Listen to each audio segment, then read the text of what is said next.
ஏ அப்பா அப்பா ஒன்ன போல யாருமே இல்ல, எனக்காருமே இல்ல.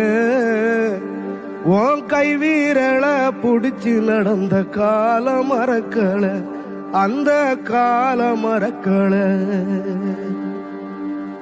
10 மாசம் தாய் சுமந்தா மொத்தத்தையும் நீ சுமந்து நித்தரத்த வேர்வ சிந்தி ஒளச்ச சாமி நீ.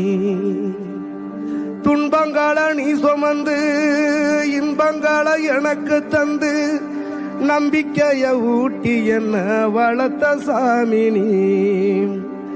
ஆதரவாணி இருந்த ஆலமரம் போலிருந்த, ஆதரவாணி இருந்த ஆலமரம் போலிருந்த, தாடி மிச வச்சு வந்த தாயினியப்பா.